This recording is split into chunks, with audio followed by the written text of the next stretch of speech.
Ehi, ciao a tutti, bentornati su Broken Stories, dove il qui presente Flavio Troisi parla con voi di narrazioni dark e immaginifiche. È un po' che non mi faccio vivo perché ci sono problemi tecnici, il computer che utilizzo di solito adesso è dal dottore, farà un upgrade, insomma qualcosa non andava e adesso sto utilizzando un computer portatile, ho dovuto adattarlo, eccetera, eccetera. Quindi questo è un video un po' all'antica, non ci sarà sigla, non c'è montaggio, niente, vado dritto, ok? Per parlarvi di che cosa? Vorrei confrontare con voi due film horror che hanno fatto molto parlare di sé ultimamente, cioè Bring Her Back e Weapons. Questi sono i titoli originali in inglese con cui sono arrivati anche in Italia. Bring Her Back e Weapons. Il primo è un film di origine australiana e il secondo statunitense. Ora io non è che mi ricordi tutti i nomi di tutti gli attori, questo genere di cose, però andrò a sfrugugliare in tempo reale su Wikipedia per parlarne. Allora, sono due film che hanno fatto scalpore, hanno avuto un forte impatto sull'audience e in particolare Weapons è un grande successo, insomma, di pubblico, tanti biglietti staccati e perfino, non so se lo sia ancora, ma è stato il numero uno, il più visto nei cinema italiani. D'estate, un horror. Capite bene che comunque è sintomatico, non so bene di che cosa, ma comunque del fatto che l'horror richiama, è ancora in grado di richiamare il pubblico in sala. Ora, questo è un canale, Broken Stories, in cui parliamo di narrazioni dark e immaginifiche, ed entrambi i film sono saturi di questi due elementi. Ora, qual è il più bello? Difficile dirlo. Io vi posso dire qual è, diciamo, il più congeniale al vostro, al vostro amico, il qui presente. Sono entrambi due film notevoli, bisogna dirlo. Ce n'è uno che però mi ha convinto di più, a livello proprio filmico, registico, a livello di utilizzo dell'orrore all'interno della narrazione. E questo forse è un tipo di riflessione che potremmo fare, visto che qui dentro siamo tutti più o meno appassionati di storie a tinte oscure, è una riflessione che potremmo fare per capire anche quali storie poi ci funzionano di più. Io vi posso dire quali funzionano di più a me e poi naturalmente ognuno di voi avrà la sua idea e vi invito naturalmente a esprimerla qui sotto nei commenti. Prima di proseguire però vi vorrei dire che è uscito il numero 6 di Weird, la rivista del fantastico e dello strano in letteratura. Io sono molto affezionato a questa rivista pubblicata da Gompress perché è un bellissimo modo per rituffarsi nelle atmosfere delle riviste pulp e non solo del passato, scoprendo anche autori assolutamente o inediti in Italia o marginali o talmente importanti però nel mainstream e riscoperti invece in una prospettiva weird o comunque insolita. E poi comunque, come sempre, anche nel sesto numero di Weird, che vi invito ad acquistare cliccando qui sotto nella descrizione, anche in questo numero ci sono un sacco di curiosità. Per esempio, una cosa che ho trovato è un racconto che secondo me potremmo mettere in lizza quale prima storia di supereroi in assoluto, anche perché se non erro risale al ve lo dico subito, 1904. È la strana esperienza di Thomas Dunbar di Francis Stevens, che è una storia dove c'è un Capitan America fondamentalmente, ma insomma un bel po' prima che Capitan America apparisse sui fumetti americani.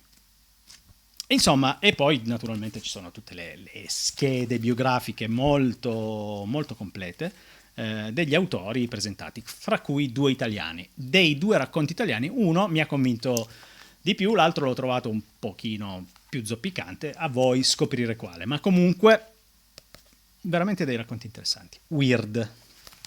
Ora, torniamo a questi... una cosa, Weird la trovate nello shop di Broken Stories, che è la mia libreria virtuale, che si trova dentro Amazon. Qui sotto nella descrizione il link per entrarci. Qualsiasi acquisto facciate aiuta questo canale, perché una piccola percentuale che a voi non costa nulla entra nel forziere di Broken Stories. Chiusa la parentesi. Torniamo a questi film. A voi quale è piaciuto di più? Li avete visti?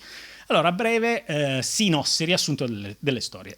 Bring Her Back è questo film, come dicevamo, australiano, di due registi che si erano già messi incredibilmente in mostra con la loro opera prima, cioè Talk to Me, che a me era piaciucchiata, ma neanche tanto, devo dire, l'avevo trovata un po', così, un pochino banalotta. Mentre Bring Her Back ha sia una, diciamo, una forma che una idea di base che ho trovato molto originali. Si parla sempre di oltretomba in questi film dei fratelli Philippou, che qui però mettono in scena una storia veramente molto, molto raccapricciante. Dei due, Bring Her Back rispetto a Weapons è l'horror, diciamo, con un gradiente di raccapriccio, veramente di shock e di trauma per lo spettatore, siete avvisati, più alto. Qui io mi sono ritrovato più volte a strizzare gli occhi inorridito, perché quello che si vede è terrificante, cioè a livello proprio di splatter e di gore siamo molto oltre la soglia di guardia. Questo è un film veramente per appassionati dell'orrore che cercano emozioni fortissime. Si parla della possibilità di richiamare in vita, Bring Her Back, qualcuno che tale non è più. Due orfani vengono affidati a questa donna dolcissima nella sua bella casa, lussuosa. Questa donna è una specie di hippie, ha perso sua figlia, quindi ha avuto un lutto terrificante, ma è una donna gentilissima, dolcissima, interpretata dall'attrice che, se non sbaglio, aveva fatto La forma dell'acqua, cioè Sally Hawkins. Lei è bravissima, meravigliosa, è capace veramente di essere sinistra in una maniera obliqua, indiretta. È chiaro fin dall'inizio che ci troviamo in un contesto di trappola per topi, dove questi due orfani, fratello e sorellastra, saranno, soggetti a una situazione non troppo sana, che però si palesa all'inizio come la più accogliente delle circostanze, la migliore delle circostanze, dopo una scena terribile in cui anche loro perdono il padre e sono quindi affidati a questa donna che ha degli obiettivi reconditi. Insieme a questi due ragazzi, di cui lei, che è la minore, è non vedente, c'è un altro bambino che è stato affidato a questa donna, o per meglio dire mi pare che sia il nipote, non è stato affidato, è il nipote, che però è molto assente, mentalmente assente, sinistro, agisce in maniera inquietante ed è all'origine di alcune delle scene appunto più vomitevoli e raccapriccianti di questo film, che si basa su un'idea apertamente horror. È un film scioccante, davvero tanto, e lo è dichiaratamente dalla prima sequenza, che è un manifesto programmatico in cui vediamo queste scene smozzicate, girate in maniera stile found footage, di un rituale estremamente violento, estremamente letale, scene veramente di un livello di inquietudine non adatto a tutti. Quindi fin dall'inizio Bring Her Back ci dice: stai entrando all'inferno, ok? Girato benissimo, come qualcuno ha evidenziato, una regia che si basa molto su inquadrature statiche. Devo dire che la trama procede in una maniera piuttosto prevedibile, nel senso che sappiamo che è una trappola che si stringe sempre di più.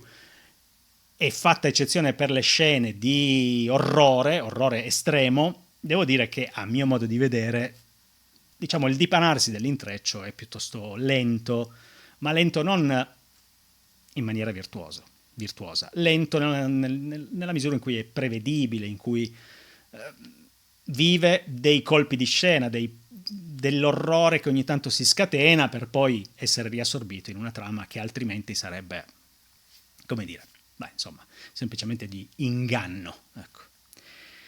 Weapons, dall'altro lato, si presenta con un'impostazione più classica, meno orrorifica, e io credo che abbia avuto un grande successo di pubblico perché è un film molto attento a un pubblico medio, cioè di non necessariamente appassionati di orrore, però di mistero sì. È un film che si basa infatti su un mistero, un grande mistero, presentato all'inizio, con una sequenza molto bella nei titoli di apertura, che non è una dichiarazione di intenti horror, non vuole raccapricciare lo spettatore, ma attirare la sua attenzione, cioè, o meglio, attivare la sua curiosità, una curiosità di stampo quasi giallistico. La trama prende le mosse dal fatto che una intera scolaresca di scuola elementare, una classe, scusatemi, di scuola elementare, i bambini di questa classe, nella stessa notte, alla stessa ora, 2:17 del mattino, aprono la porta di casa e corrono via. E il giorno dopo a scuola non ci sono. La maestra arriva, trova la classe vuota, fatta eccezione per un banco dove siede per un bambino che si chiama Alexander. Ora, questo è un film completamente, secondo me, nell'impostazione, proprio nelle intenzioni diverso da Bring Her Back, perché appunto, come vi dicevo, vuole essere adatto a tutti e lo è anche nella scelta, diciamo, del cast, un cast più accomodante, se volete. Allora, il film è di Zach Cregger, che aveva già firmato Barbarian, che avevo molto apprezzato, mi era molto piaciuto, anche se lì la dichiarazione, diciamo, tra le righe era: le donne sono molto in gamba, gli uomini fanno tutti cagare. È spesso così, è vero, ok, però lo avevo trovato un po' didascalico. Detto questo, non ho intenzione di entrare in una polemica anti-woke o stronzate del genere, perché il film funzionava alla grande, era appassionante, era interessante, era horror, è pieno di plot twist che non ti aspettavi. Lo stesso si può dire di questa seconda opera, veramente riuscita benissimo, con un cast fantastico. Allora, naturalmente Josh Brolin spicca, perché Josh Brolin è veramente ormai, già da tempo, è un attore fetice, intoccabile, meraviglioso. E anche qui funziona al 100%. E poi c'è questa attrice veramente, veramente brava, molto carina, ma carina in una maniera interessante, in una maniera intelligente, che è Julia Garner, che interpreta la maestra, una maestra molto inquieta, che ha un passato un po' problematico di alcolismo, si è trasferita da un'altra scuola. Allora, Julia Garner è questa attrice mingherlina, bionda, con un naso piuttosto aquilino, che abbiamo visto come nei Fantastici 4 nel ruolo della Silver Surfer, però lì era riconoscibile. Io la associo invece a una serie che si chiama Orzac, molto bella, se potete recuperatela, dove faceva la parte di questa redneck proprio dura e pura, ma anzi dura e criminale, molto poco pura, che era un po' la capofamiglia di questo gruppo di sbandati, compresi i suoi fratelli, viveva in una roulotte e ha tutta una serie di traffici loschi. Orzac è una serie bellissima, diverse stagioni, piuttosto lunga, somiglia un po' come impostazione a Breaking Bad, perché racconta la discesa nella criminalità di persone per bene, ma in questo caso tutta una famiglia.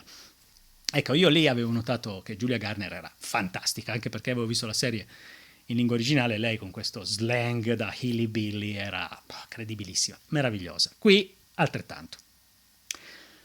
Questa maestra intende indagare e capire perché i suoi alunni sono spariti nel nulla. È una storia molto kinghiana, come è stato più volte detto, ma anche Spielbergiana, e quella ambientazione americana, delle cittadine americane medio borghesi, ormai, come dire, per quanto riguarda l'essere borghesi in via d'estinzione, ma comunque ancora con le casette costruite tutte molto linde e nette, col giardinetto davanti, il viale in cui in teoria, insieme alle automobili che sfilano lentamente, potrebbero anche sfrecciare le biciclette dei ragazzini, ma qui i ragazzini sono le vittime e quindi si gira ben poco in questa città. Come notate, probabilmente, appunto, si tratta di un horror che però non te lo sbatte in faccia, ok? Ti sbatte in faccia che c'è un mistero e ti costruisce la storia con un montaggio paragonabile a quello di Pulp Fiction in capitoli che sono antilineari, per cui prima segui la storia di uno, poi la storia di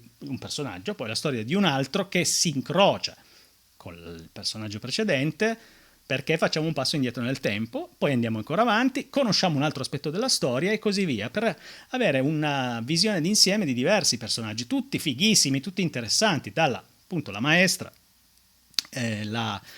questo padre di famiglia, Josh Brolin, che all'inizio questa maestra la considera una strega e l'accusa di avere chissà come fatto sparire questi bambini, di avere una corresponsabilità nel fatto, ma poi si accanisce unico nel fare indagini guardando le riprese delle telecamere di sorveglianza, di sicurezza delle varie abitazioni per scoprire dove questi bambini, insomma, potrebbero essere andati a finire, perché suo figlio è uno di loro.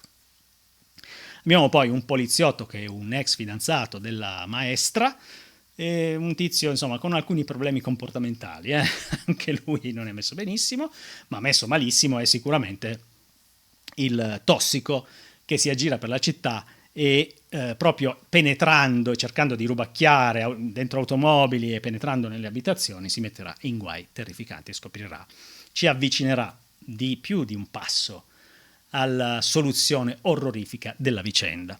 E altri personaggi che insomma entrano in causa in questa costruzione a mosaico della vicenda che io ho molto apprezzato, perché è un modo diverso di raccontare che cosa poi alla fine. Un giallo che ha una soluzione, ma la soluzione di questo mystery è di natura soprannaturale. E io adoro quando le storie hanno il coraggio di tradire lo spettatore. Cioè lo spettatore che comincia a guardare questo film senza sapere che è un horror, ammettiamo che esista uno spettatore che va al cinema e non sa che si tratta di un horror, anche perché weapons, vabbè, che vuol dire? Armi. E non weapons come sento dire da un sacco di recensori, mio Dio, weapons per favore, io non è che sia sto conoscitore dell'inglese, però dai. Allora, tu non sai che è un horror, inizi a guardarlo e poco alla volta ti si svela il meccanismo e il regista quindi cosa fa?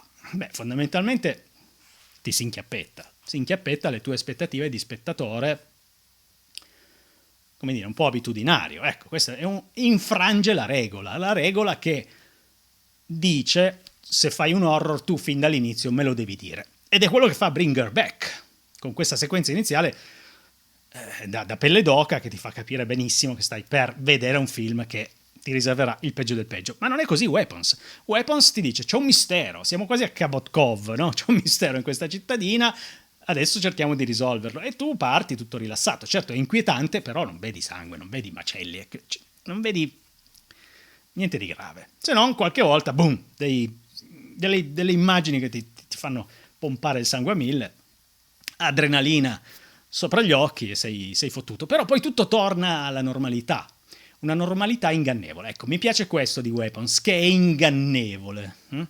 E quindi si prende il rischio di deludere alcuni spettatori, ma questo avviene soltanto se poi la storia e il modo in cui viene raccontato è il cosiddetto, come mi insegna il mio amico Lucio Besana, sceneggiatore cinematografico, payoff, cioè la ricompensa finale per lo spettatore.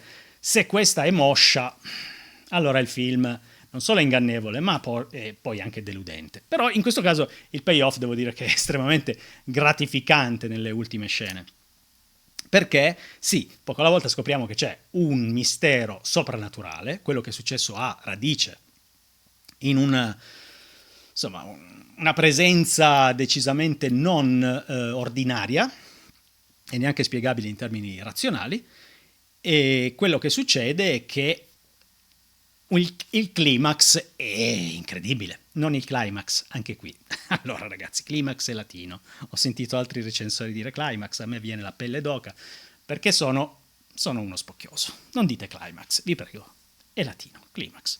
Quindi il climax è, a un certo punto, è come una montagna russa, prende una curva ascendente ripidissima ed esplode. Tutto questo appunto in un film che poco alla volta da mystery diventa horror, con questa ambientazione molto, molto hawkingiana, molto soffusa, molto confortevole, in cui insomma ci ritroviamo per l'ennesima volta comodamente assisi, non assisi la città, assisi quelli seduti. Ora, poi mi piace anche che in Weapons, che ormai avrete capito che secondo me vince la sfida, quindi 1-0 Se la sfida era Bring Her Back e Weapons, 0-1, vince Weapons, secondo me. Voi ditemi la vostra. Vince anche perché, allora, diciamo che se in Barbarians, o era Barbarians forse, Barbarians. Se in Barbarians c'era un sottotesto che diceva gli uomini spesso sono monnezza e le donne invece vai, qui mi sembra di poter rilevare che c'è un po' un racconto su come la generazione dei baby boomer